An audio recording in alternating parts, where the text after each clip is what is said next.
I think we all heard that. So we're going to get things started, everyone. Welcome. Sean Pierce from Dental Peers here in Ottawa. And in a way, I think we really lucked out tonight. I know that people are zoomed out, and really the thought of more webinars is just not high on anyone's to-do list, especially as we head into summer months and we all want to get out to the good weather. And we got blessed with crappy weather tonight. So it's cold and not all that great here in Ottawa. So a perfect night to be inside on a webinar, especially a webinar dealing with the things that I think are incredibly important. We were chatting a little bit beforehand, and I think we can pretty much all agree that there's areas, and Ottawa is certainly amongst them. There's areas in Canada and the United States that when it comes to finding team members, whether they're admin, hygiene, dental assistants, you name it, we are really in a bit of a crisis mode. Things are there's huge shortages. I know dentists whose production is down dramatically, not because of a lack of patients. The patients are all there, ready and willing and wanting to be treated. She just doesn't have the team members to treat them. So it's kind of with that backdrop in mind that I bring to you our guests for this evening. We have a number of people to introduce, and some of them I think you will know, and some will be some new faces to you. The sort of the brainstormer, brainchild, whatever the exact title is behind this, the author of it, if you will, who kind of approached us at Dental Peers to say this is a program I've put together, is of course Janice Whalen. Janice, why don't you say a quick hi to everybody? Hey, good to see everyone. There you go. That counts as a quick hi. That's cool. That is so quick hi. So she kind of reached out to us and with this idea for what she was sort of calling, I think, build a DA, and I will definitely let her explain that in more detail as we progress along. And in conjunction with along that, she's enlisted the help of a certain individual named Rob Kaye, who when we kind of ironically discovered our boys played hockey together in minor hockey here in Ottawa back when we were a little bit younger. So, so that was kind of fun. So he's going to talk about what he can do to help with some of the funding behind this, because, I mean, we're looking at some creative out of the box ways of approaching things, and there are some costs to it. And Rob's got some great suggestions through government programs that can help out a lot of people on that. So Rob, you can say a quick hi. Hey everybody, just want to say thanks to Sean and Janice for having me here tonight. Yeah, lots of interesting stuff. I doubt many people have heard of all the programs. That seems to be the way it is, and hopefully by the end you got lots of questions, and hopefully I can help out. Nice to be here. Excellent. So they're going to present for somewhere in the range of around 45 to 50 minutes. Oh, somebody's got their mic on. Who's got their mic on?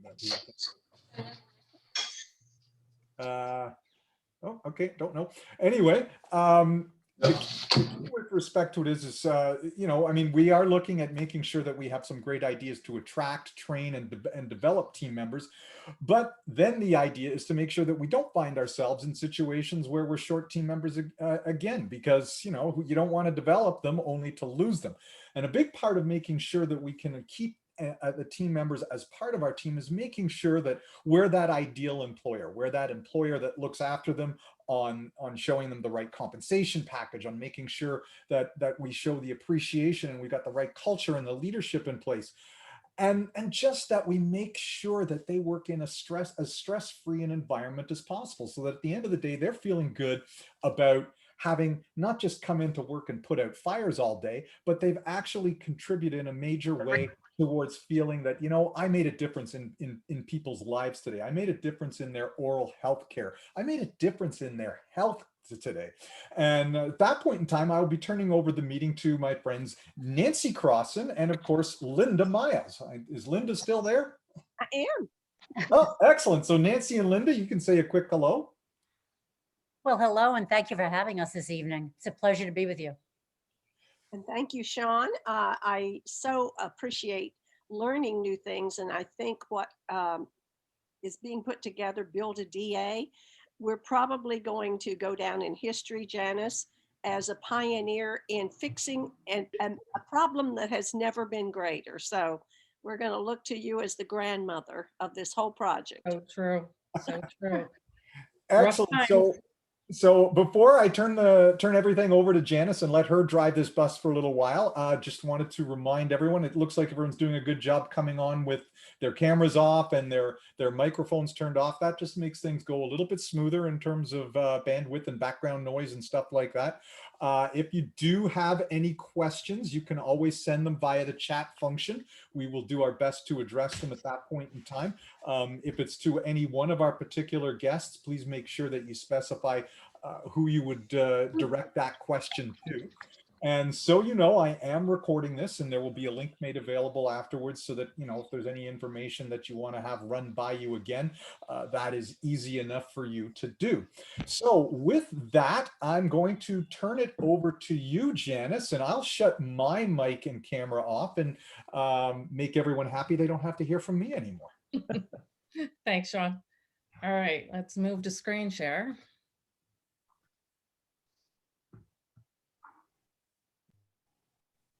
Everybody see the screen?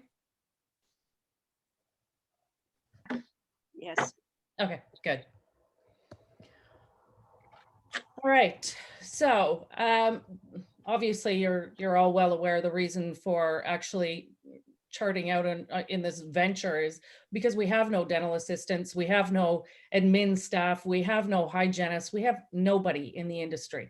So I had to pick the lowest hanging fruit at this point.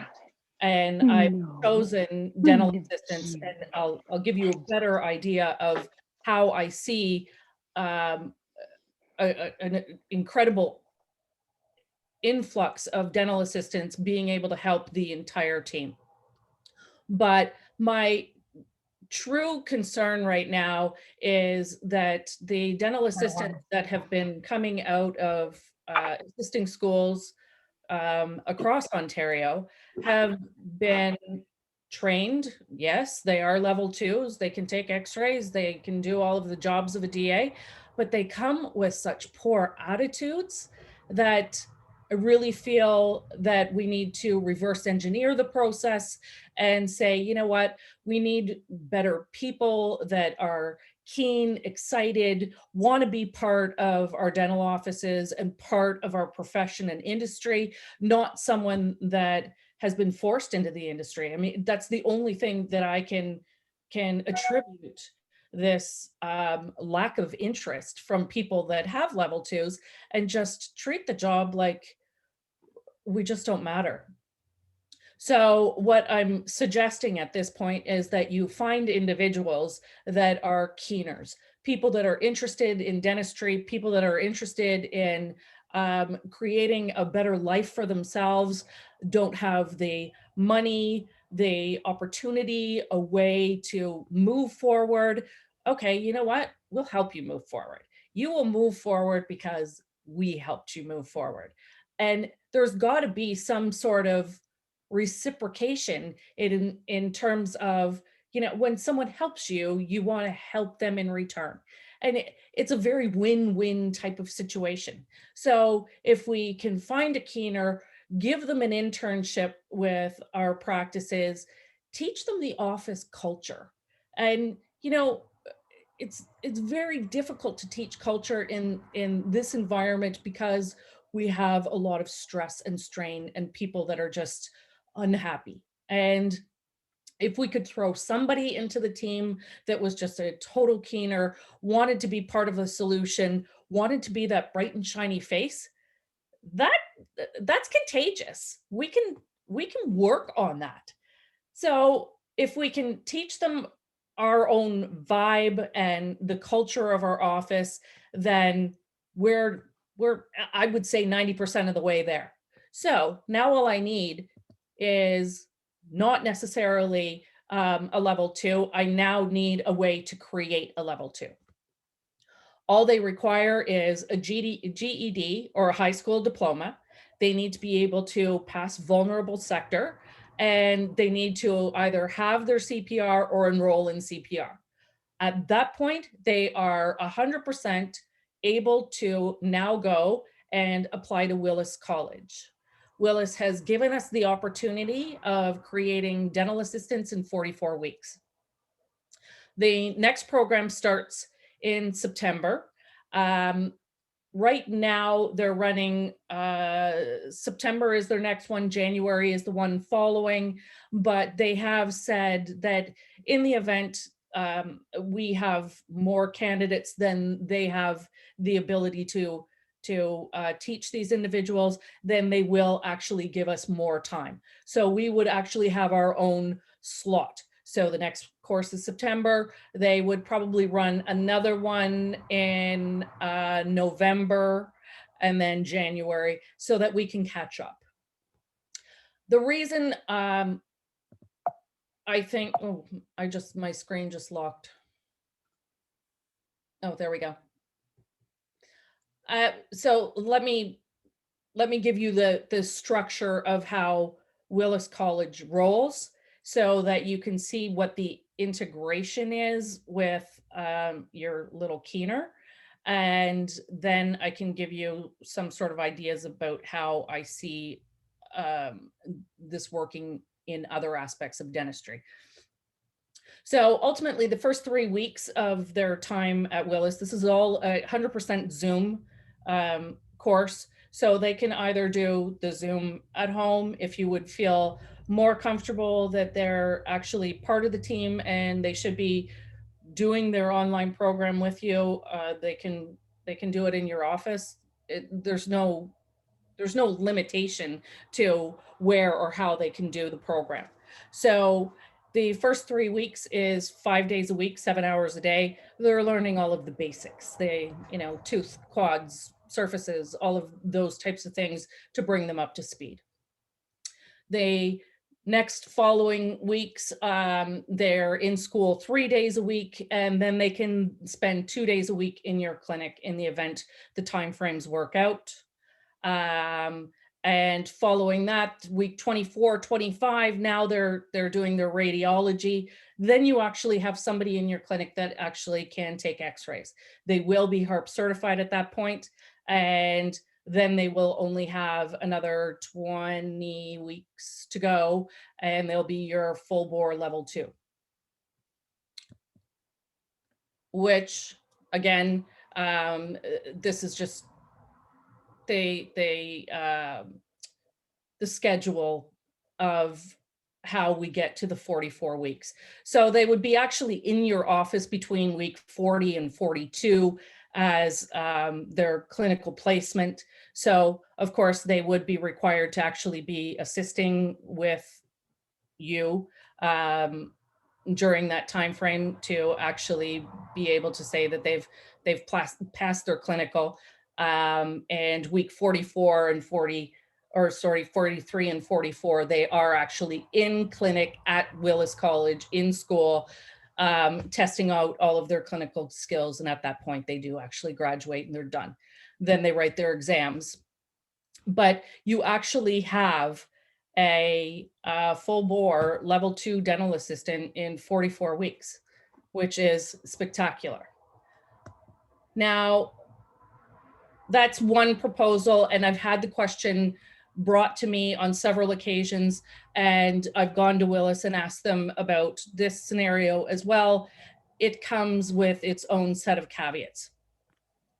So they will actually HARP certify someone that is actually off the street, but you are required to have someone training in your office. They would obviously only be a level 1 assistant, so there would be no intraoral duties per se. They could get their HARP certificate, but you do actually have to show that they have been working in your clinic, and they have been working in your clinic for some time.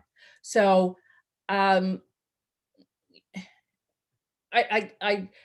don't see the point, to be honest, because if you're going to spend time and energy training someone to be a level 1 and they have to spend that time with you in clinic anyways, then why not go the rest of the way and build your level 2? it's an option, and I'm bound to tell you that for $3,000 they can give you a level 1 dental assistant with HARP. They don't train anything at level 1. They just train them their HARP. That's it. That's all. I keep getting stuck on my screen. Oh. So, most of the people that I've been talking to are saying, well, I don't quite understand, why you want me to pay, or how this, what's the benefit to me? I just don't see the benefit. And the benefit is this, that you're already paying. Your dental assistants that you currently have keep upping the ante on the amount of money that they're being paid on an hourly rate. And if you don't bend over and take it, you will lose your dental assistant. They will go down the road to the guy that will pay them that dollar. So we need to level the playing field. We don't have a choice.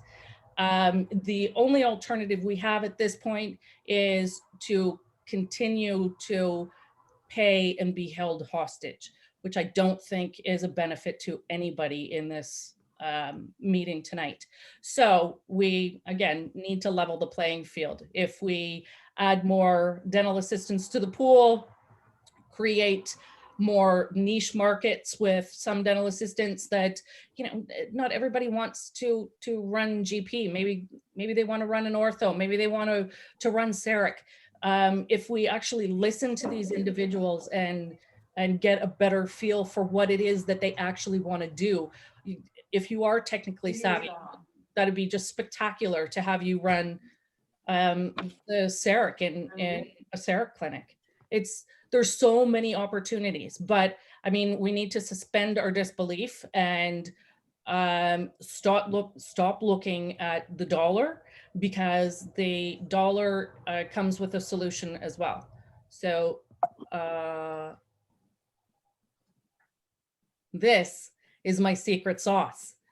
This is Rob Kaye, and Rob is going to help us finance these dental assistants and build better practices and build better people and create environments that people are happy in. And at this point, I'm going to turn it over to Rob, because Rob has his own deck of how he goes about doing that for us.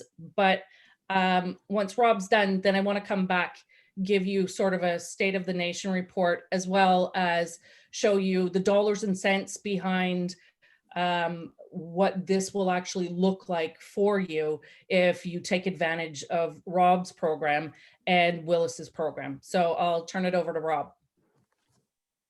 Fantastic. Thanks, Janice.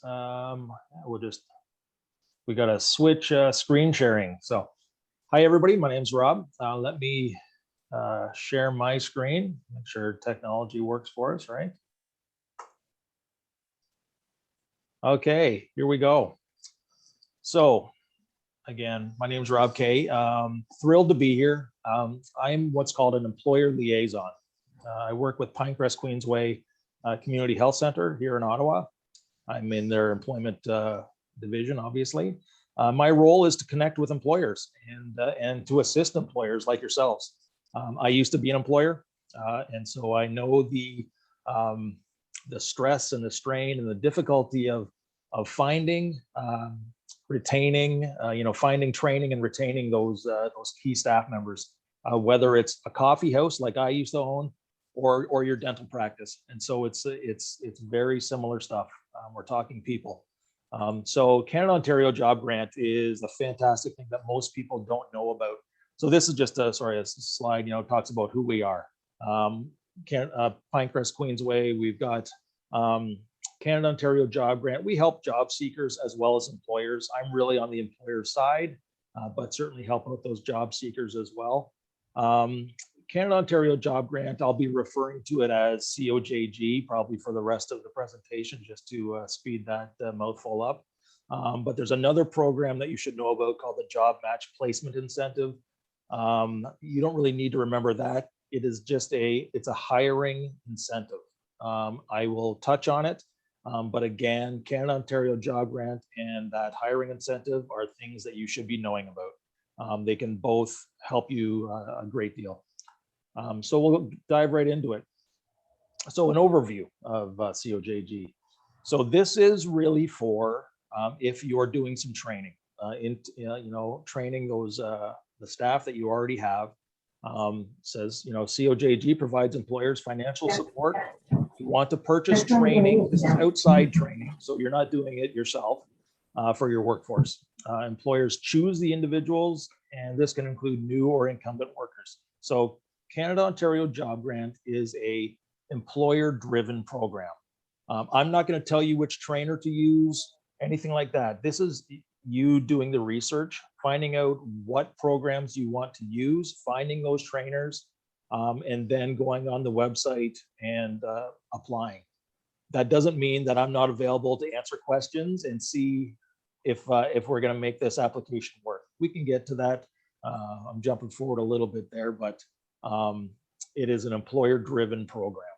So things that are eligible: tuition, textbooks, software, anything else that's required, student fees, exam fees. There's $500 for travel costs. A lot of the training is online these days, so there's not a lot of travel costs involved. But let's hope that travel at some point comes back. So funding. The vast majority of our Canada Ontario Job Grant employers have 99 employees or under. And so if you're in that category, the grant will cover up to 5/6 of the training costs per individual. So that's up to $10,000. So that's fantastic. Most courses, if we see programs, anywhere in the range of $1,500 all the way up to, $7,000 and $8,000 per individual. And if you can get 5/6 of that back by doing, there's some admin and everything like that, by going through this program, and we're going to help you with it. It is well worth it. Like I said, too many people don't know about it, and their eyes get big when we start talking about how this can really benefit you. And so, but if you hear employers who are hiring and training an unemployed individual, so we cover 5/6 of that current employee that you're going to upskill, uptrain. But if you were looking at someone and you say, boy, I've just met them, they would be great, if I can bring them in, but if only they had this training, I would give them, that certificate. I would give them the offer of employment. We can cover up to 100% of that, up to 15,000. And so again, this is really to get people working, get people trained up, upward mobility. That's what these programs are for. You can see here, training supports up to 500 for textbooks, up to 500 for travel related costs. That's all in the application. So key thing, how do you become eligible for this? Let's make sure. I'm almost certain that you're all eligible. Licensed to operate in Ontario. You're applying for training that's delivered in Ontario. The job's also in Ontario. Comply with the Occupational Health and Safety Act and the Employment Standards Act. Maintain appropriate WSIB or private workplace safety insurance coverage. Have adequate third-party general liability. These are all things that I'm sure you already have. We just will be asking for, proof. Send me a copy of it. Again, I am here to answer questions. I get emails about this stuff all the time. So when I'm done and you forget, what was it that Rob said? Just reach out. My email's at the end of this. Again, so what can't you be doing? An employer can't be in receipt of other government funds. So there's no double dipping. You can't be using training participants to displace existing staff or someone that's on a layoff. That's something that we've had, because of COVID, there's been layoffs. So you have to take care of that layoff first, bring that person back. Applying for funding for training that has already started. Again, this is a communication. We have to receive the application before anything happens. You want to give me lots of time, give yourself lots of time to go through this process. Don't say, Rob, hey, I've got some staff that are in training right now. Are they eligible? They're not eligible. It needs to be down the road. So we just need to be starting to do some research and some forward thinking. Can't be a federal, provincial, or municipal government or agency, or a broader public sector organization. So the participants, who's eligible? Resident of Ontario. Again, this is Canada Ontario Job Grant. So residents of Ontario, Canadian citizen, permanent resident, protected person, basically need to be eligible to be working in Ontario. So if the person is employed, when you're doing your application, you'll see there's a spot, you're pointing them out. You need to identify, I'm sending Rob on training. I'm sending Rob and Janice on training. Whoever it is, we need to know who you're sending on training, but that's all in the application. And if there's an unemployed individual that you've identified, that's another person. We need to know those people. You can't say, I'm thinking of hiring someone. We need you to be concrete on this and say, I've identified who is going to be going on the training. So they can't already be in full-time training, can't be full-time school already. Again, it's just making sure that everything, there's no double dipping of different programs, things like that. It's government money. They track it very well. They want to make sure it's being spent very well. Value for money, that's for sure. And majority shareholders aren't eligible. So the owner, sorry, you're quite likely not eligible for this. This is for your staff, but this is a fantastic thing. Program eligibility. So the training. So the training must occur in Ontario, or like I was saying, delivered online. That is, so much of it is online now. Again, let's hope that we can get back in classes and get back to seeing everybody. But for right now, it's online, and we've adapted, schools have adapted very well to this online platform, and things are getting done, and it's fantastic. Janice, your discussion earlier that you were pointing out, 44 weeks, this fits in very well, because to qualify for Canada Ontario Job Grant funding, it can't exceed a year. So you'd be getting in under that year. So 44 weeks is great timing. So the training provider must have been in business and providing training for a minimum of 2 years or more. The trainer must have 48 months of experience, either in the field or teaching a program related to the field, or 24 months of experience plus a credential.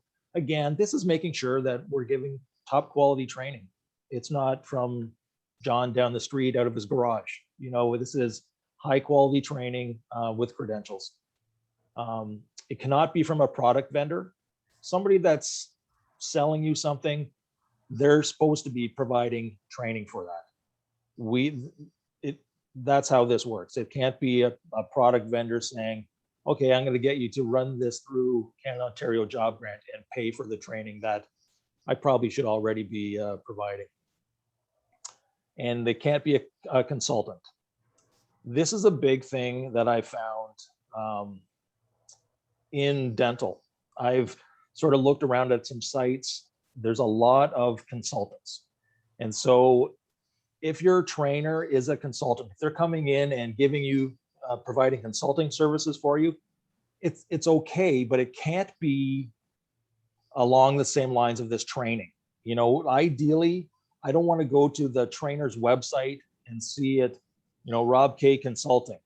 That immediately is a red flag to me. We want specific trainers. Willis College checks all the boxes. When we think of this, that's not somebody coming in and providing consulting services.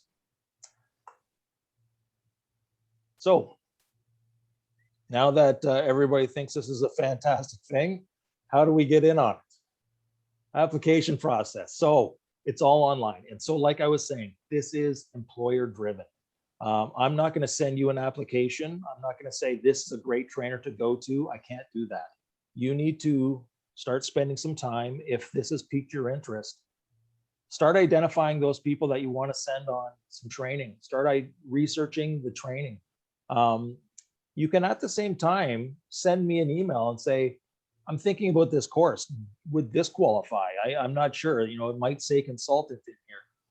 Give us, you know, I'm okay with answering questions. I'm happy to do that. But you will view, complete, and submit your application form online.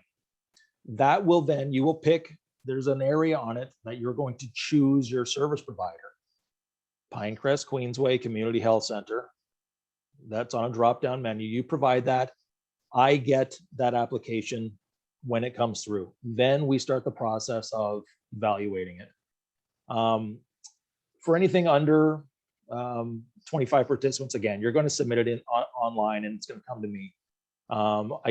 If you're doing over 25, I haven't seen anybody do over 25 participants, but that's going to go directly to the ministry just because of its size. Again, employers must submit their application prior to the start of training. Think 4 weeks. Try to give at least 4 weeks out. That's why the research is important. It just gives us that time that we can sort of go back and forth. If you have questions, everybody always has questions, and it's fine. You know, it's an admin heavy program, but at the end of the day, if you're getting 100% or 5/6 of this training covered, reimbursed, it's worth it. Absolutely. Employers should allow a minimum of 12 business days from the time we get your application sent to us at Pinecrest. 12 business days gives us enough time because we put our investigator hat on. We look into the trainers that you've selected. You will end up having a first choice trainer. You're also going to submit 2 other trainers, 2 other quotes that we can follow up on. This is the attestation process. So once we've selected, hey, you know, I've sent you your approval. This is great. I'm going to send you an approval email that has links to all of this. So don't freak out that, oh, wow, where am I getting all this? I'm going to send it to you. We hold your hand pretty well through this process, but we do ask a fair amount of you. So the attestation process, you're going to be asked to sign a document, you know, attesting to the eligibility of the training provider, that there's no conflict of interest. Again, that it's not a product vendor or there's no consulting happening. You're also going to send an attestation form to the training provider. Basically, that's having them say, yep, I do meet the educational and experience requirements, talking about the length of time, there's no conflict of interest, they're not a product vendor, and there's no consulting. Now, this is what you want to know when you're thinking about your application. Tiers. We want it to be a tier 1. Tier 1 is what gets approved the most. We will approve the odd tier 2. We're not really even going to look at a tier 3. So a tier 1, we're getting a new or better job. This is upward mobility. Someone's getting a promotion. They're going from $15 an hour to $16.50. Who knows, whatever it is. But there's some upward mobility as a result of this training. So that's where you want to be. And it can also be if only one person, say you have a group of 5 that you're wanting to do training with, and only one of them is going to result in a upward mobility, in a new job, a new promotion, getting a raise. Ideally, all of them do. But even if only one does, it still qualifies as a tier 1. I will likely come back to you and say, why aren't the rest getting a raise? I'm gonna fight for some clients. But that just to let you know, we want everyone to be applications to be a tier 1. Now, we will, like I said, accept a certain percentage of tier 2s. That's really if you've already done a COJG in the past within the last 6 months, or if it's just lateral, nobody's getting a raise, they're just getting some training, almost a refresher.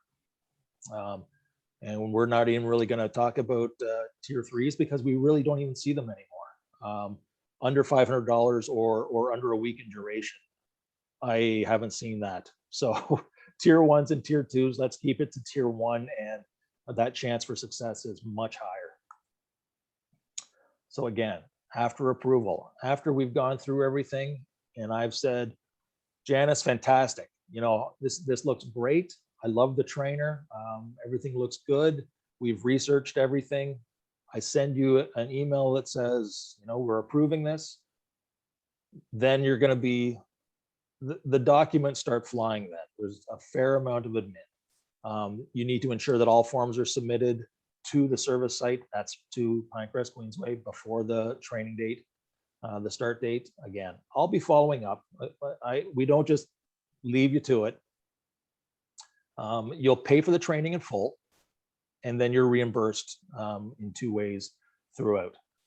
As soon as we receive proof of payment and the program has started, we submit to our finance department, and they mail out a check for 70% of the cost of the 5/6 or whatever the cost has worked out to be. And then at the end, once we receive a completed training outcome report, because we want to find out how did everything go, was it successful, then we will be issuing the remaining 30%. So best practices, you know, how do we make sure this is a success? And so again, like I was saying, minimum of 4 weeks. So start researching, you know, tomorrow morning. Submit the application as soon as possible with at minimum 4 weeks from the start of training. And that may, you know, you'll often the websites will show, they should show when the next course is starting. You'll need to find that out and keep that in mind. Hey, I don't want it to be starting in 2 weeks. That's not going to leave enough time for this to be researched and approved. And so we say any training over $10,000, provide 2 additional quotes. The ministry is really, I don't want to say cracking down, but that's kind of what they're doing. They want to see those additional quotes. If you're just training one person and it's, you know, a $1,500 one, you know, quite often, you know, 1 quote is fine. But I believe for what you will be looking at, we'll be looking at the 2 additional quotes. It's just a best practice. If you can do it when you're researching, keep that in mind. You can pick your top one, but I also want you to be keeping in mind that look for other ones, because maybe we look into it and that top choice just doesn't make sense. You know, we will be evaluating everything based on value. Does it make the most sense for you and for the ministry? Include everything. Include the HST, any additional fees when you're applying. Again, the assessment process is time sensitive. So when I send an email, don't leave it in the inbox until next week. Try to get back to it or have somebody get back to me as soon as possible so we can keep the process going.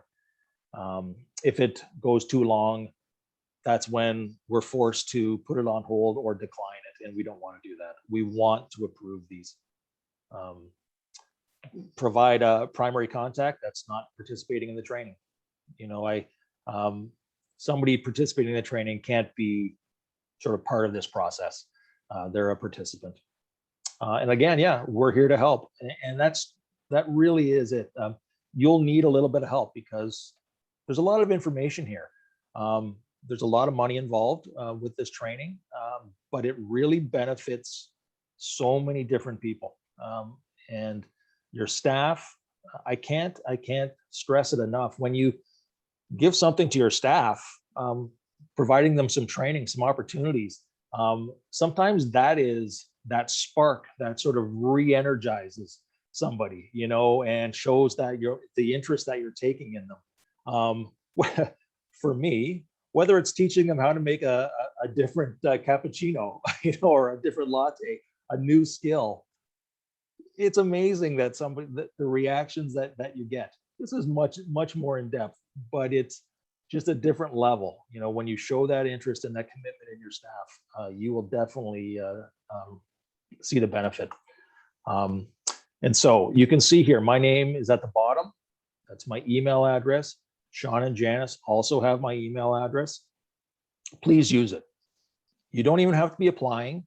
Reach out to me. But you know what? As I'm doing this, I completely forgot. I wanted to mention the other program that we have.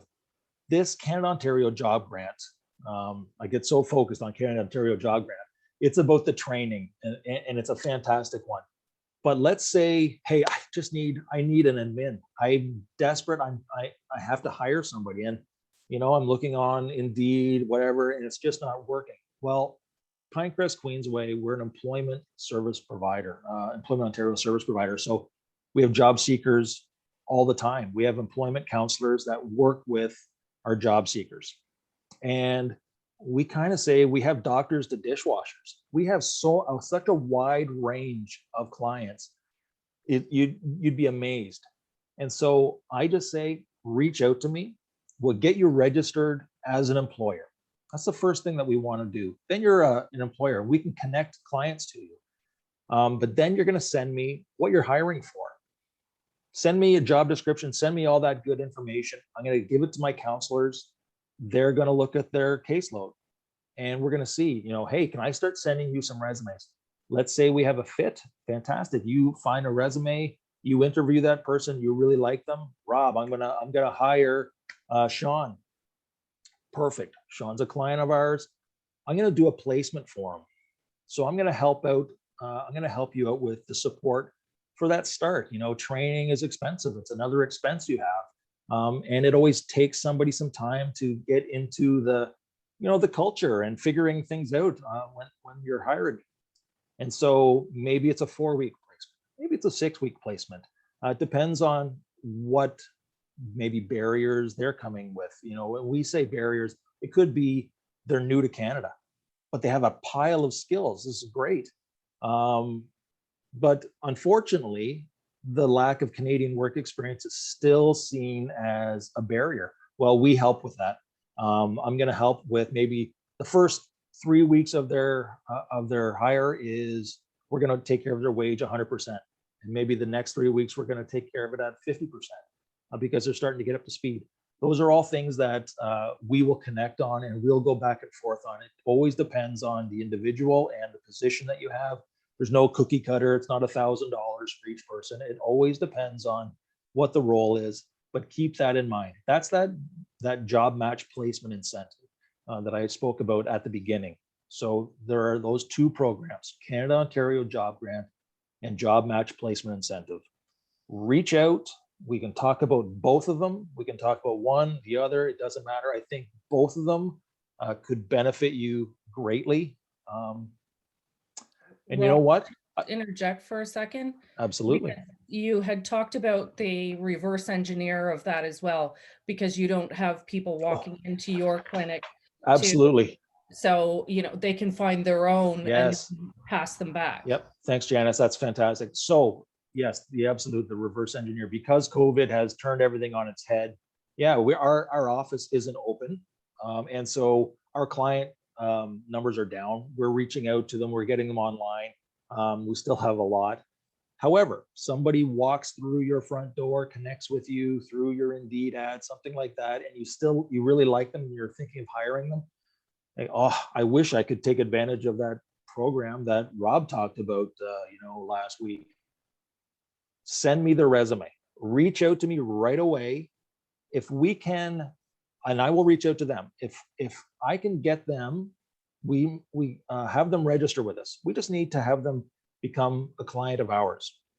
It's just sort of going backwards. It's called an employer referred. As long as you connect them with me, and what I will usually say is do an e-introduction. Email them, CC me on it. Sean, this is Rob. He works at Pinecrest Queensway. They help us out with some of our hiring and some programs. I will then connect with them. But having you do that e-introduction makes it seem so much more legit than just Rob from some strange organization reaching out to them. So I always say, if you could be that first contact. But again, I'm happy to have a call with any of you. Send me an email just to go over stuff. And hopefully that makes some sense. Hopefully that's piqued some of your interest. Thanks, Janice, for reminding me about that one, because that is the employer referred these days is a big one, because I do know you're getting emails. They're not all coming to me. That's just the reality of what COVID has done. And with that, you know what I'm actually going to do? I want to share I've got a link that I need to share. So Employment Ontario is basically run by stats. And so if I'm going to put in the chat, it's a link that's going to take you to a forms page. It's basically a one question. It's kind of, did you like this? Would you recommend the service to somebody else? So I've put the link in there. And if you want to, hopefully that everybody sees that, I'm going to stop my sharing. Let me see. If you want to give me a thumbs up to make sure that everybody saw that in the chat and has been able to reach that, that would be fantastic. I can see the forms in the chat room there. Yep, perfect. That's great. Yep, if everybody could just go there, it'll take you about 5 seconds. And I don't want to say that, you know, strongly recommended is my favorite one, but you know, whatever. It's fully up to you. It's okay. Are you starting to bribe for good reviews or something like that here? Is that it? That's ridiculous, Sean. I can't believe you would say that. All right. Well, thanks so much, Rob. That's a lot of really great information. I know. Looks like Janice, you've taken over the bus again, and I know that there were a couple of questions that popped up that I think you wanted to address based on my following of the chat. So take her away. All right. So of course, everyone wants to know about the dollars and cents and how it actually applies to them. Sorry, I'm jumping. So I wanted to be able to give you something that you could actually see how the dollars impact you and what the potential is. So if you look at the far right-hand column, that's current staff, current numbers, current what you're probably paying your assistants right now, and it's probably on the light side, but I wanted to leave it light so that the comparison was still of value for those that aren't paying at this value, and those that are can really see that their numbers would change significantly. So I created a comparison at the 44-week level so that you could see what you are paying your current dental assistant, what you would potentially be paying a level 1 that you're training in your office potentially, and having them do the HARP certification, or a level 2 that you're going to participate in their education, but continue to pay them to be in your clinic. And I think that that's probably one of the things that it's something that you need to be able to wrap your mind around, but I think the value to what you would end up in the end with would be significant. So I think taking someone that is, you know, my favorite word, a little keener, and wants to learn the program and be a part of your work life experience, is probably really useful to pay them while they're being trained. I know that seems countercultural. You're paying for the program, you're paying for them to learn, you're paying. But if you look at the cost of the program, as I said in the chat, the cost of the program is $18,500 for the 44 weeks. If in fact Rob is picking up 5-6 of that program, then your takeaway from that is around $3,100. So if you then say, okay, well, you know what, I'm going to pay this individual $15 an hour so that they still have pocket money, they still have a way to learn, because it's very difficult to learn when you're not making any money and trying to pay the bills at the same time. But if you look at the dollar values and how it works out for you over a 3-year span, the current staff member you're paying $43,000. The individuals that you're training and paying to train, be their program, you're looking at $26,000. It's really an investment That's an investment in someone that is probably going to absolutely adore you. They've been moved to a better place because of your generosity, and of course Rob's generosity. But I mean, ultimately, I don't think that the hire would actually see it as, oh, the government gave me this opportunity. They would see it as, this person is this is my employer. This is where I will be for a really long time, because they took me from here to here, and I'm a better person for it. And I mean, I think that's just gratitude. And I think there are gracious people out there that would be able to show that type of gratitude, and I would love to see it. So ultimately, from that point of being very, low man on the totem pole, of course you're learning, so you're not making big dollars, but you can then afford to give them a huge jump for, what, you passed the course, you've been with us for a year, and I can't tell you how much you've meant to all of us, and for that I'm raising the rent on you, and you're going from $15 to $20. Can you imagine the power of being able to change someone's life to that significance? That's a huge jump for someone that had no opportunity. And now they've been given such an opportunity. Now they're invested in you, but it's only costing you 20 bucks. But if you look over at your current staff member, their 28 is now 29, which is not realistic. It's probably 32. And in all reality, they can get 35. So are they going to leave you for the 35? Maybe. It again depends on your relationship. But my $20 an hour is head over heels with you. They would never dream of walking away from you, because they're invested in you, because you've invested in them. So then in year 3, you can move up to $22 an hour because you've got the room.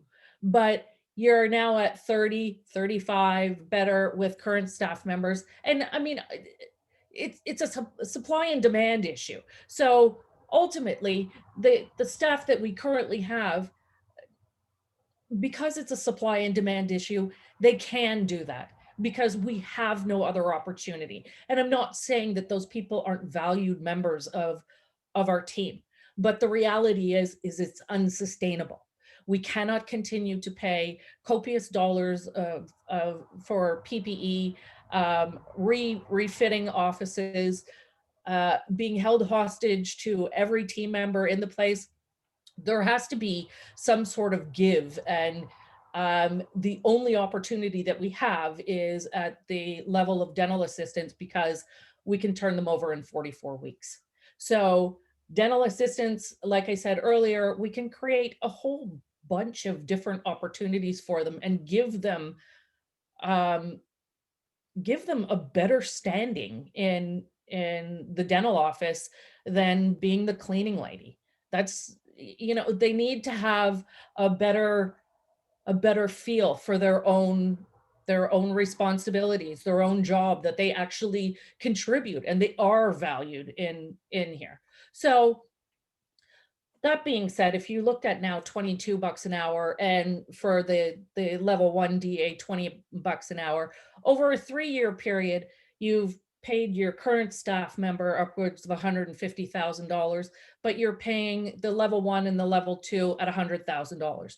So the difference obviously is between $47,000 and $48,000. That, I mean, now you've got an opportunity to, share the wealth in different locations, and you've got some opportunity to maybe be a little more creative with your dollar, where right now there is no creativity. You're a hostage, and B, you're a hostage to everybody right now. Everyone's looking for a bigger dollar, and unfortunately, the dollars aren't coming. So, COVID hasn't been bad to a lot of dental offices. It seems to have either maintained or been a better revenue year for a lot of clinics. But that being said, it was also a very expensive year. So the recovery of those dollars that have already been spent is going to be years in the making. So the cost of the program is $18,500 out of Willis, as I said, and I wasn't sure, Rob, if it was 5/6 of the cost or 50%, but you've now clarified that.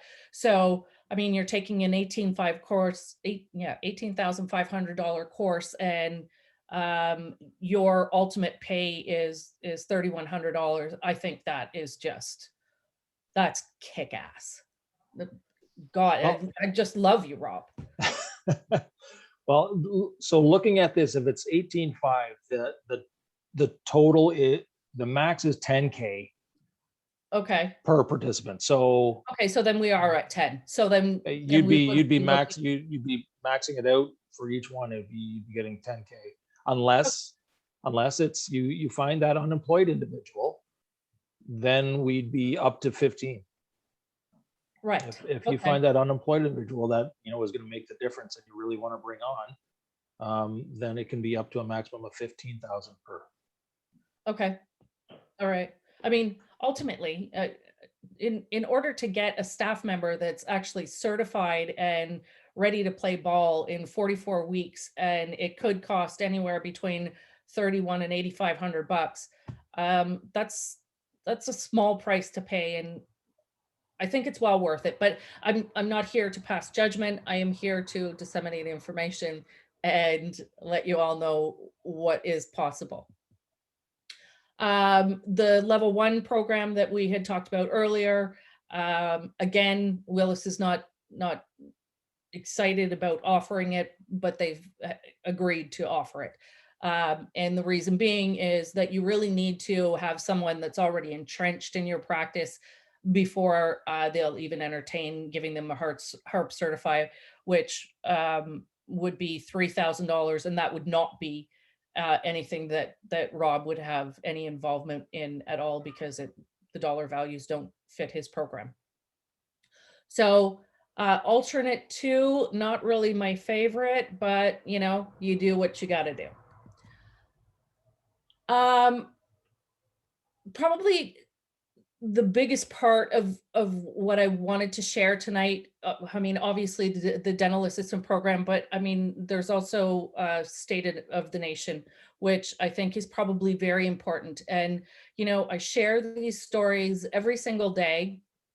And as I share them, people are absolutely shocked because no one's aware of really what's going on in the industry. They are aware of what's going on in their own 4 walls.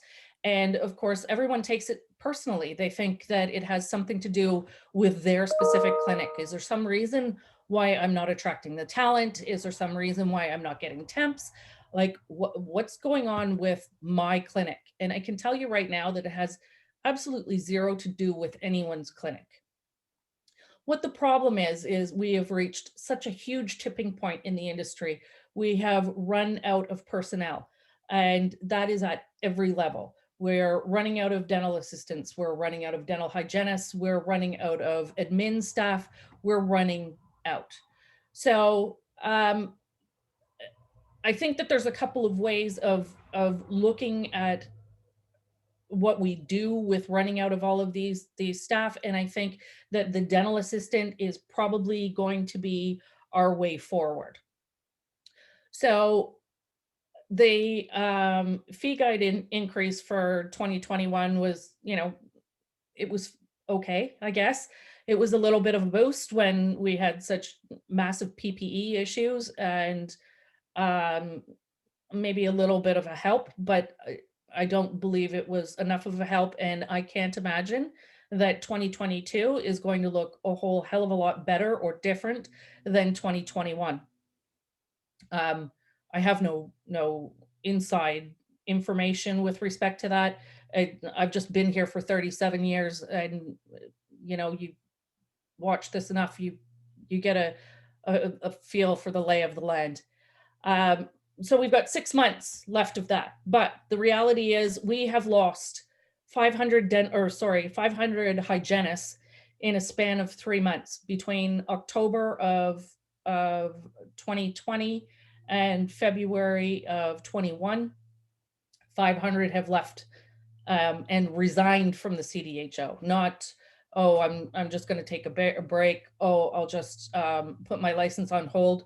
No, they have gone. Jet, see you. We're done here. So, unfortunately, to replace 500 hygienists in Ontario, we're looking at six and change years. We can't push them out fast enough, and we weren't prepared for this. So the only way for us to continue to see patients and treat patients out of hygiene unit that is still a value service for the patient and a value service for the dental practice is to train dental assistants to work alongside hygienists. They would just take out every single aspect that the hygienist is not able to, or the hygienist doesn't have to do. So, I mean, obviously they have to scale, but that's it, that's all. So we take away the exams, the x-rays, the polish, the fluoride, sealants. That's why you want a level 2. I mean, a level 1, you're not going to be able to avail yourself of that type of service because they have no intraoral. So again, we need to go back to the level 2. This is one of those situations that I can tell you right now is definitely not for the faint of heart. Hygienists hate it.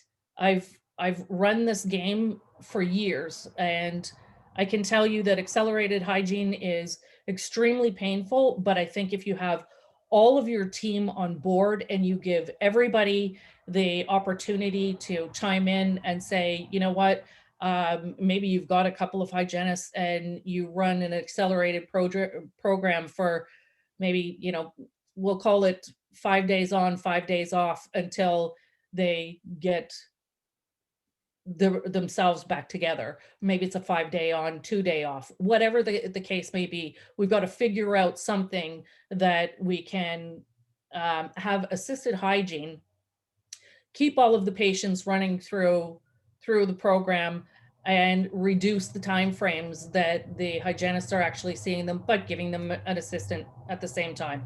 So, I mean, I think that this is something that we all need to sit down with all of our teams and have a great big huge discussion about whether or not that's something that we can even do, or if that's something that your team would even entertain. And you really, really need to get them on board because there's just not enough hygienists to go around. I mean, I know I've seen a lot of the names that are in the chat tonight, and they're people that I work with every day. And of course, you always feel that, well, I don't understand why I'm just not getting the temps, because they're not there. It has nothing to do with you. I'm hoping that some of them will come back as of the 26th. That's the last day for CERB to be in play. I'm not holding my breath. My assumption is that the hygienists will then take the summer off with their kids and say, well, we'll get back at it in September. So we've probably got another 10 weeks of suffering to go. But we need to be prepared for these 500 that we've already lost. So that's not going to change with CERB. That's not going to get better in September. So we need a better game plan. And I really believe that this assisting program can really change things. We can move them to front desk. We can move them with hygiene. We can move them with doctors. We can give them their own columns so that they're seeing, 5 and unders. You're not scaling. So you know what? Be a great assistant. Be out of the box. Be be awesome. That's yeah. I was just going to say that, be out of the box. Yeah, that's essentially what we're looking at, is we're definitely having to think outside the conventional box as to what we've had to do before. We really do.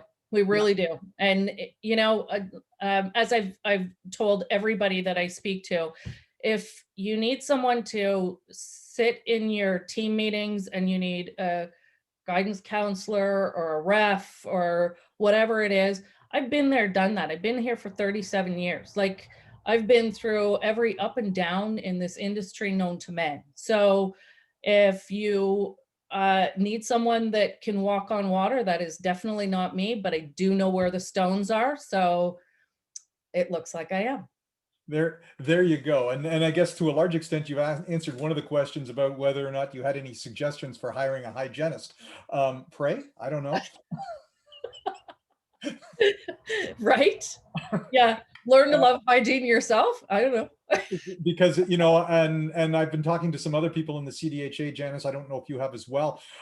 They're saying it's not over. There's going to be more that will be leaving the profession this year. So it's not, we're not 500 and we're done. Phew, there's no more. There's more coming, but when this educational term cycle ends, and they decide not to hand in their portfolios anymore.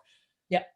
So and Nancy's saying assisted hygiene works beautifully as long as the hygienist sees the DA as an asset to serve the patients better. Yes.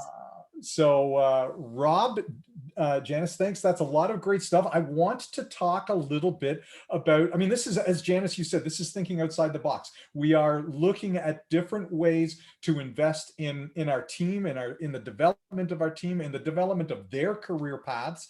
And that buys us a certain degree of loyalty, as you pointed out, Janice. But at the same time, that's a chit that we always get called upon to cash in, right? You have to make sure that if you're going to protect that investment, it's not just sort of one and done, and now I don't have to worry about you anymore. You need to be seen as the ideal employer on all fronts. And that means, you are talking about your compensation program, your benefit program.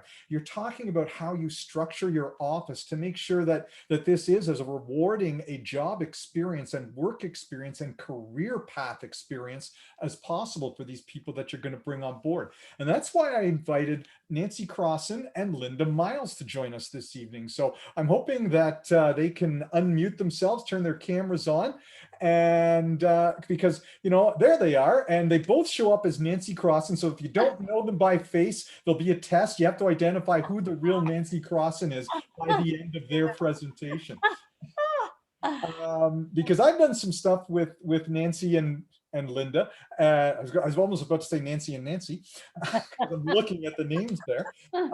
So I've been doing some stuff with this DIY digital consulting, which is another avenue that people can take to look at how they structure their overall work environment and practice environment to make sure that everybody is contributing to their best ability, increasing their own level of job satisfaction, because they're feeling, at the end of the day, I didn't just come in panicked, stressed out, putting out fires. I came in and I treated people and I helped people and I gave people better oral health. So Nancy, Linda, why don't you tell us a little bit about how DIY can help maybe protect the investment that we're looking at and asking these people to think outside the box and consider.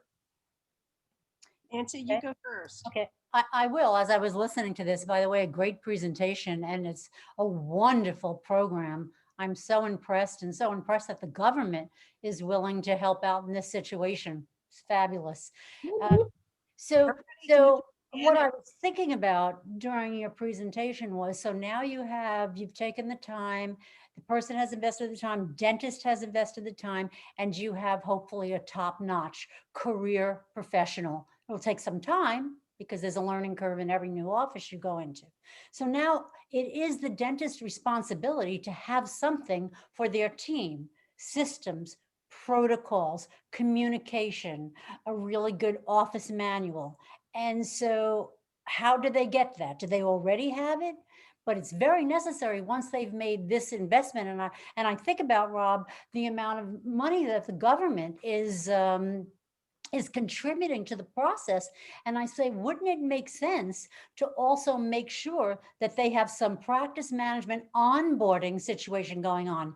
Now, we are consultants, but we sell this as a DIY. So technically, a dentist is purchasing this. In fact, we have a DIY dentist as a participant tonight. I see him, Dr. Barakat is on, and he's using this. So he hasn't hired a consultant. However, it is a consulting experience.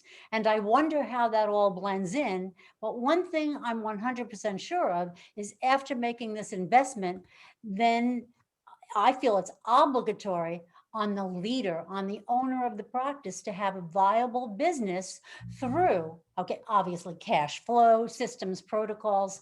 And that's what this does. We bridge the gap between dentists who were not going to hire a consultant, yet they wanted to up level. They wanted to improve, and we gave them this consulting experience, which they do it in their own time, in their own way. And they can take 6 months to a year, but this is very detailed. So if they follow our guidelines and then make it better, they've got quite the experience. So I'm turning it over to you, Linda. Truly, I believe that the very best administrative team members, Janice, were former dental assistants.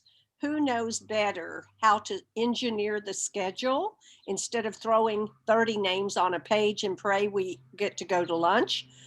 Who knows better than a clinical assistant who has worked with that doctor?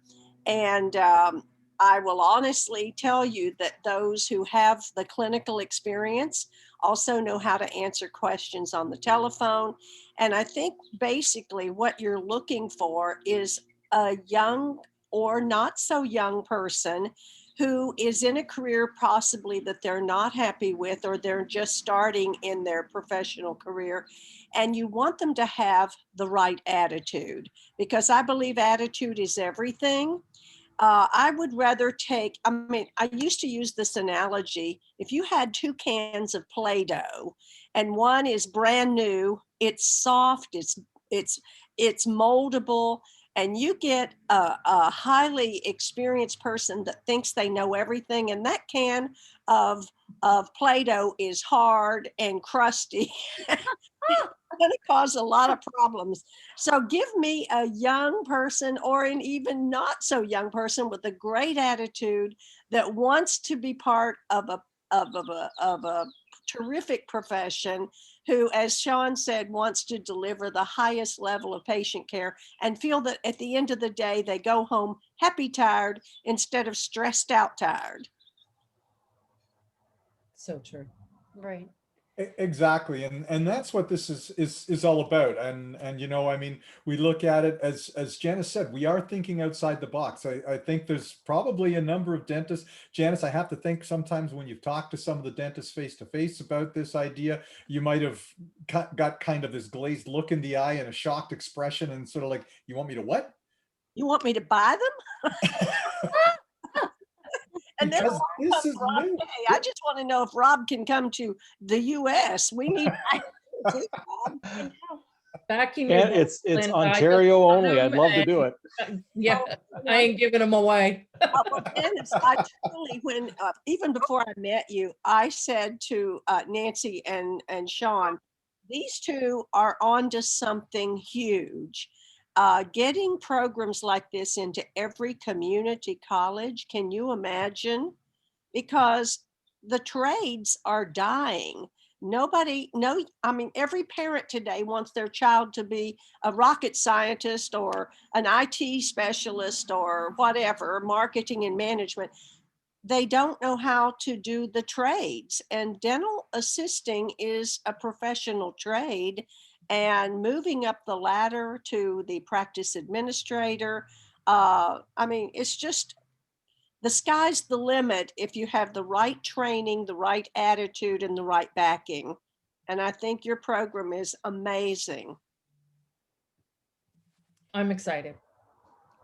And you know, and that's it. It is thinking outside the box, and yes, it will come as a bit of a surprise. But what I'm excited about is most everyone is hung in here and listen to all this. You know, I mean, you kind of think sometimes they're going to hear some of these ideas and it's going to be overwhelming, and they're just going to run off. That this is not something that they're going to want to follow. But people have hung in, so I really appreciate everyone for doing that. I'm sure that you know what Janice and Rob had to say has challenged you a little bit in terms of what you have to think about to invest to get some of those team members, because they're not just there responding to, you know, this isn't the good old days of putting an ad in the newspaper that says you're, you know, those 4 lines that says you're looking for someone and the resumes start popping in. We have to go out and look for them right now. And yes, it can be costly, but is it going to be less costly than not being able to treat patients and losing a big chunk of your revenue because you just don't have the people there to do it? And when you invest in that, like I said, have those systems in place that make them want to stay. Because I agree, you know, I completely agree, Janice, that someone is going to be really excited that, wow, this person invested in me. They put out some of their own money for me. And that's going to buy you some goodwill for a while.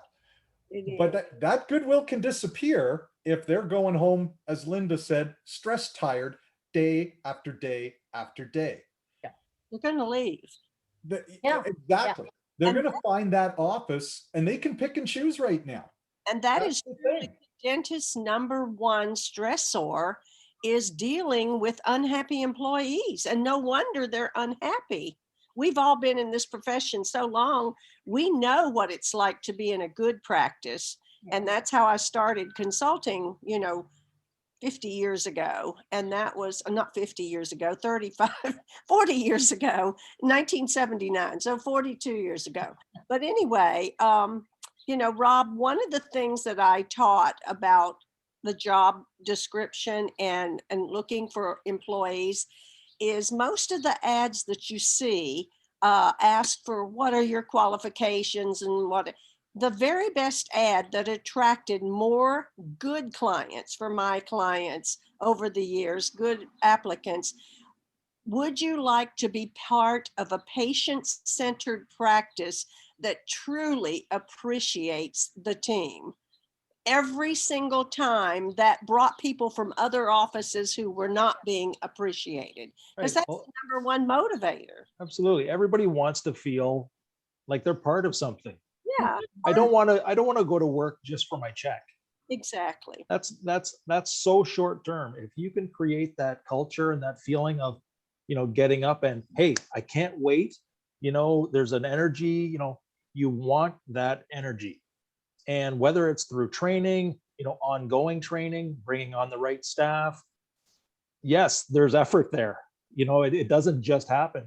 But when you've got it, it's I don't want to say it's sort of corny, but it's magical, right? You've got this amazing thing going on, and your patients see it. You know, again, yes, I owned a coffee house. I had an amazing staff, but every customer that came in, hey, they would comment, "I feel so welcome. It's like family here. You know my name, and remember, we all go to those coffee houses. We know those places. That's where we go back to, and that's where the staff don't leave." So I completely agree. You were the Cheers of coffee houses, were you? You know what? It's been closed for a few years, and I still have people. I actually had a customer, an old regular customer, buy me a coffee. I was in the line at Starbucks, and they paid for my coffee. And said, "Oh, he used to own my favorite coffee house," and that was years past. So you create that culture, and it carries on. Yes. Exactly. And you know, you start with that training and developing and investing in that person and looking at what this person can do and how you can help break them into your office culture. As Janice said, you know, you find your keener, and while they're developing their skills, they're getting a bit of a taste of what it's like to be part of your team as well, because there was it 2 days a week, generally speaking, Janice? Yeah. Yeah. So they're getting a taste, as well as at the same time as they're learning the skills, they're getting a little bit of a taste of how you like to work and how you want to work with them. And they become part of part of the culture of your practice. And you keep that going by making sure the practice is being run as effectively and efficiently as possible. And, you know, I can't stress that enough. Obviously, you know, I mean, we work in a world where, you know, even though Rob won't fund us, us consultants and coaches still, you know, we definitely want to do consulting and coaching. We're gonna have to work on that part of the program, Rob. Geez, how do Well, we you get know that one what?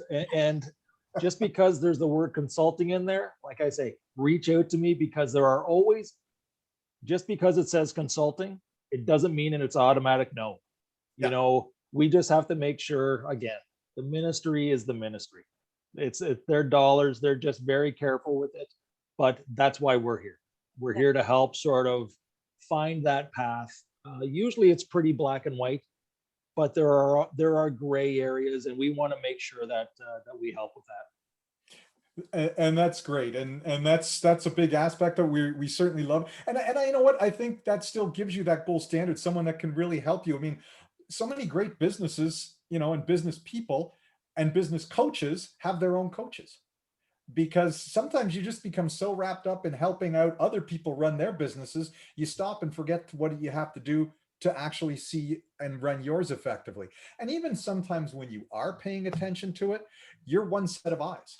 The things that another set of eyes can see that you just miss be so valuable. But if you know, if coaching and consulting in your future right now, because yeah, I mean, this is a great program. You are still going to have to kick out some money. So maybe you're thinking that it's not in my budget to be able to do that and hire a coach and consultant. DIY can give you a lot of that experience as well, and the guidance and the tools that you're going to need. It can be a huge part of the success for your team, both in terms of developing you and your practice, but also in helping to develop and find those leaders within your team that can elevate and take your practice to that next level. Because when you're implementing a system like that, you'll really be able to, it'll help you to identify, gee, who are the ones that really drive my practice forward in a positive way? And they're the ones that get enthusiastic about this. And who can I count on the most to be my leaders and my cheerleaders and my supporters? So I certainly would encourage looking at both options. These are different times, and this is why we're here. Janice, I think it's a great idea, as Linda said, that you and Rob have cooked up to just begin to think outside the box. And you know what? And I've known Janice for a number of years, and I know a lot of people here probably have as well. This is probably something that evolves over time, because new ideas along with it, you know, we're going to sit down and we're going to think and say, well, Janice, what if we added this or took that off or included this? And Janice is going to go, that's a good idea. Exactly. So it's evolutionary. But Janice, the one thing, you didn't give out your contact information if people want to learn more about this from you as well. How do they get a hold of you? Yeah, btgglobal.ca. You can find me. Most of the people on there have my phone number, as I see. So Everyone knows where to find me. Shoot me a text. And you know, go Nancy. And you know, Sean, because Janice and Rob were so transparent with their fees and the prices, I feel we must give ours too. And for us, it's $1,995, and it's yours for a lifetime. And again, this program evolves as you evolve. So it's extremely affordable, and the content is so rich and so thorough. So I wanted to share that because Janice and Rob had been so good about being so transparent. We wanted to do that too. And also, Nancy, the reason I'm Nancy's advisor, Rob and Janice, I've retired 14 times and I keep getting pulled back because just when I thought I was out, they pulled me back in. Eileen, is that you? Eileen? 10 years. 14 times, is that all? I've known her, and I said, when I saw this program, I said, Nancy, I want to be part of this as your advisor in whatever way I can help. I just want to do this because truly, Janice, this is the best thing I have seen in dentistry, as far as 276 pages, all downloadable. It's an outline for them to create their own consulting, and It's never replaces in-office coaching. Some of the coaches are fearful of it, but it gives the consultant an opportunity to introduce something all practices can afford to get their practice and their administrative side going, and to get their leadership and their communication skills and their teamwork going. So that's why I even got involved again, because I'm supposed to be retired. This is my 60th year, by the way. July the 7th, my 60th year of coming into dentistry. Wow. Wow. Yeah, Wow. long Just- time. Just wow. So, I mean, now from the standpoint of DIY, people can reach out to me if they want to at Sean Piers at, Sean Piers at Rogers.com. Tripping over my tongue a little bit there. But Nancy, if they wanted to talk to you as well, a little bit more about it, they get a hold of you. Well, I'll just put the website address in the chat. Okay. That sounds perfect. So that'll be another way. And just to make sure that, you know, we're fully transparent, when Nancy gave that price, that is, Nancy is in upstate New York, that is US dollars. Oh, yeah. So a little bit more than that when we factor in the Canadian exchange rate.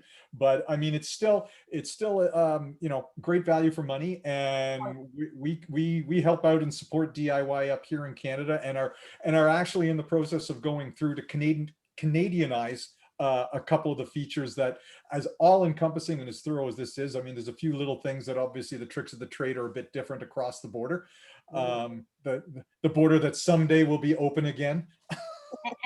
And Sean, I want to read what Eileen wrote in the chat. She said, we're also looking at DIY as a program that will be part of the success of the future of dentistry, and selecting a team leader in each office to be responsible for ensuring the program is on course, or as a course. And it is audio, it's a course, it's a set up as an LSM course that you can go online, plus you have the PDF and the Word document. So there's a lot to it, and it does take some time. It will take some time, but the first section is leadership. Absolutely. I mean, you know, Rob was upfront in saying that. Janice has talked about the fact that this is something like a 44-week investment in time to get that, just even that part of the ball rolling. These things, you know, great. What do they say about how long does it take to actually become an overnight success? Right, exactly. You know, I mean, Yeah. sorry, Linda? I said 44 weeks is actually a short time to develop something to the degree that Janice has in mind. Yeah. Exactly. All right. So I think now is probably a good time to wrap it up, unless there's any more questions. Everyone is stuck with us for an hour and a half now, just about. So I appreciate everyone's patience for that. Like I said, I think we got lucky that the weather gods gave us cold weather that nobody wants to be out on a patio for anyway. You know, reach out to Janice with any questions on that. If you, I will be sending out the recording, so that if you have an opportunity to sort of think, I want to look this over again because I think I might have missed something, you can obviously do that. Janice is available. Rob is available, and to help out with any questions that you might have after this evening, because we all know that questions pop up afterwards and we're thinking, oh darn, I wish I had asked this. They are still going to be there. Everybody in Ottawa knows Janice. She can't hide. You know, that's just the way it goes. And by all means, and there we've got some email addresses popping up on the chat room as well. I want to thank Janice and Rob for their work putting this together, Nancy and Linda for being here as well, and all of you for joining us for this last hour and a bit, and hope everyone enjoys the rest of their evening. Please feel free to reach out to any of them or to me if you have any questions. Thank you, Sean. Thank you so much. Thanks, everybody. Thanks again, Sean. Thanks, everybody. Okay, good night, everyone. With that. Bye.